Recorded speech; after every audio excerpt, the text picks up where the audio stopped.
चक्रव्यूह रचने वाले दोस्तों हमेशा अपने ही होते हैं। कल भी यही सत्य था और आज भी यही सत्य है। बिल्कुल आपने सही सुना। मीन राशि के जातकों, आपने स्वयं थंबनेल में देख लिया होगा। मीन राशि आपके लिए आज का ये कार्यक्रम बहुत ज़्यादा विशेष है, बहुत ज़्यादा खास कार्यक्रम है। दोस्तों, मीन राशि के जातकों, एक साल में 120 दिन ऐसे होते हैं जब देवताओं के गुरु देवगुरु बृहस्पति वक्री हो जाते हैं।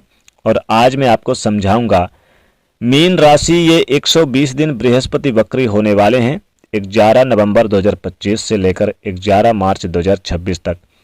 ये 2026 का एक बहुत बड़ा बदलाव है, क्योंकि वक्री का मतलब होता है अगर कोई शुभ ग्रह वक्री हुआ, जैसे बृहस्पति शुभ ग्रह हैं। शुभ ग्रह वक्री होने पर शुभता को बढ़ा देते हैं, या तो व्यक्ति के जीवन में बहुत बड़ा लाभ लेकर आते हैं या फिर बहुत बड़ा नुकसान लेकर आते हैं।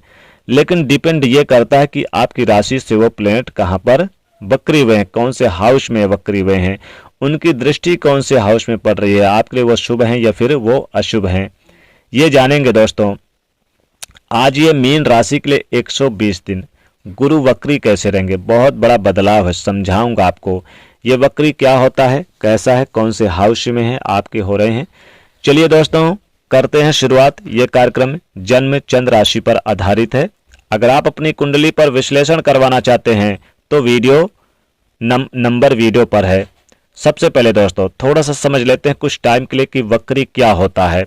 सारे ग्रह सूर्य ग्रह की परिक्रमा कर रहे हैं अपनी एक गति से, मतलब अपनी एक चाल से सूर्य की परिक्रमा करते हैं। जब पृथ्वी बीच में आकर उनको ओवरटेक कर देती है, सूर्य और उस ग्रह से, जैसे बृहस्पति को ओवरटेक करेगी पृथ्वी से, तो ऐसा लगता है कि पृथ्वी से वो ग्रह उल्टा चल रहा है, वो ग्रह पीछे हो गया।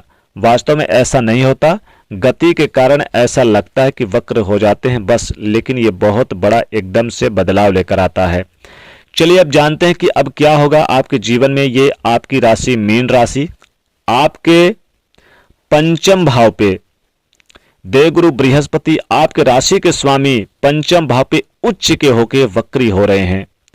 तो देखिए, पंचम भाव किस चीजों का होता है, संतान का होता है। पंचम भाव पढ़ाई लिखाई का होता है, शिक्षा का होता है, लव लाइफ का, यानी कि जो प्रेम, आपसी लव पार्टनर, आप जैसे कि एक दूसरे से जुड़ाव लगाव या किसी से स्नेह करते हैं, वो होता है। मन का होता है, हमारे अंदर मन। और जैसे कि होता है ना कि हम पूजा पाठ में कितना हमारा मन लगता है, या भगवान के प्रति, किस भगवान के प्रति समर्पित होते हैं, ये भी पंचम भाव से ही देखते हैं। तो सबसे बड़ा तो यह तो है कि शिक्षा का और संतान का होता है। अब यहाँ पर देवगुरु बृहस्पति स्वयं संतान के कारक हैं, ज्ञान के कारक हैं, और आके पंचम भाव पे बैठ गए। पंचम दृष्टि इनकी आपके भाग्य भाव पे, नवम भाव पे पड़ रही है। सप्तम दृष्टि इनकी एकादश भाव की जो नवम दृष्टि है वो भी लग्न पर पड़ रही है, यानी कि आपका मन ज्ञान से भरा, ज्ञान की ओर अग्रसर होगा, कुछ सीखने को मन करेगा। तो यहाँ पर सबसे पहले जान लेते हैं कि क्या होगा आने वाले समय में। 11 नवंबर 2025 से 11 मार्च 2025 के बीच में मीन राशि का, तो संतान को लेकर जो दिक्कतें या डिले चल रही थी, जो परेशानियां चल रही थी, वो समस्याएं आपकी दूर होती नजर आएगी। पहली बात तो ये संतान देते हुए नजर आएंगे देवगुरु बृहस्पति। और शिक्षा के मामले में भी आपके लिए बहुत अच्छा नया अवसर प्राप्त होगा। शिक्षा में आप नए अवसर जो तलाश कर रहे थे, नए अवसर की जो आपको तलाश थी, वो आपको मिलता हुआ नजर आएगा। तो शिक्षा में भी आपको लाभ होगा, खास करके ये स्थिति बहुत अच्छी रहेगी। और खास करके यहाँ पर लग्जरी लाइफ जीने का मौका मिलेगा, वाहन वगैरह, यानी कि वाहन का सुख मिलेगा, नया घर खरीद सकते हैं, मकान खरीद सकते हैं, नए लोगों से जुड़ सकते हैं। तो यह समय बहुत ही अच्छा रहेगा आपके लिए। कुछ इम्पोर्टेंट व्यक्तियों से आपको, जैसे कि कोई प्रभावशाली व्यक्तियों से मुलाकात आपके लिए यादगार साबित होगी। विदेश जाने का मौका मिलेगा, विदेश से संबंधित ये समय आपके लिए अच्छा रहेगा। या फिर विदेश में कोई कार्य करते हैं, विदेश में रहते हैं, तो वहाँ पर आपको अच्छा लाभ होगा। स्टूडेंट हैं, विद्यार्थी हैं, उच्च शिक्षा ग्रहण कर रहे हैं, उनको अच्छा रहेगा। किसी कंपटीशन प्रतियोगी परीक्षा में भाग लेंगे, धार्मिक यात्राएं होंगी, धर्म कर्म के कार्यों में आपका रुझान काफी अच्छा रहेगा। पिता के सहयोग से भी लाभ होगा, और पिता कोई कहीं धार्मिक स्थल पर जा सकते, तीर्थ स्थल पर जा सकते हैं, या फिर कोई धार्मिक कार्यक्रम कर सकते हैं। शादी विवाह का आयोजन होगा, जो अविवाहित हैं उनके विवाह तय होंगे, और जो वैवाहिक जीवन में पहले ही बंधे हुए हैं उनके लिए तो खास समय रहेगा। साथ ही साथ लग्जरी लाइफ जीने का मौका मिलेगा।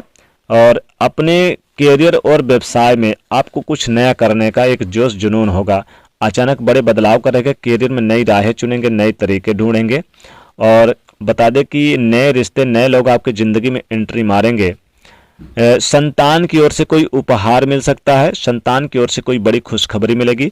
संतान के शिक्षा कैरियर में बड़ा लाभ होता हुआ नजर आएगा।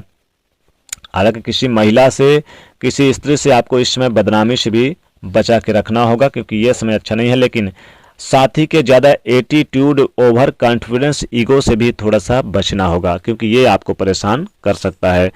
तो यहाँ पर आपको कई बड़े चुनौतियों का हालांकि सामना भी करना पड़ेगा, लेकिन लाभ होगा और कैरियर में बड़े अच्छे अवसर मिलेंगे। पारिवारिक जीवन में आपकी खुशियाँ दुगनी होगी।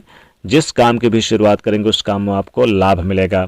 साथ ही आसपास का माहौल अच्छा रहेगा। मन मुताबिक काम मिलने से खुशी मिलेगी। साथ ही यहाँ पर धर्म कर्म, देखिए धर्म कर्म और भक्ति की ओर, यानी कि भक्ति ज्ञान कर्म के क्षेत्र में सबसे बड़ी ताकत आपकी इस समय बनेगी। और आप पूजा पाठ धर्म कर्म में बहुत ज़्यादा, यानी कि आप अपने आप को कन्वर्ट, यानी कि उस समय स्थिति में पैदा करेंगे जो आपको धर्म और कर्म करने के एक इच्छा प्रेरित करेगा। तो ये समय अच्छा रहेगा। एक नए कार्यों की शुरुआत करेंगे। तो दोस्तों, मीन राशि को अगर आप और ज़्यादा बेहतर चाहते हैं कि देवगुरु बृहस्पति आपके जीवन में अच्छा परिवर्तन लाए, तो इसमें आपको देवगुरु बृहस्पति के उपाय जरूर करना चाहिए, उनको मजबूत करना चाहिए। तो करना क्या है, आप 1 लोटा जल गुरुवार के दिन केले के पेड़ में हल्दी डाल के जरूर डालें और आप ओम गुरु गुरुवे नमः इस मंत्र का जाप करें। गुरुवार के दिन बृहस्पतिवार व्रत कथा का पाठ जरूर करें और हल्दी का चंदन माथे पर लगाएं। भगवान विष्णु जी की पूजा आराधना करें और चने की दाल का दान करें या फिर केले का दान कर दें आप किसी गरीब निर्धन को। ये आपके लिए बहुत अच्छा रहेगा। तो दोस्तों, वीडियो को लाइक करें, ज़्यादा से ज़्यादा लोगों तक शेयर करें, चैनल से जुड़ने के लिए सब्सक्राइब करें। जय माँ लक्ष्मी।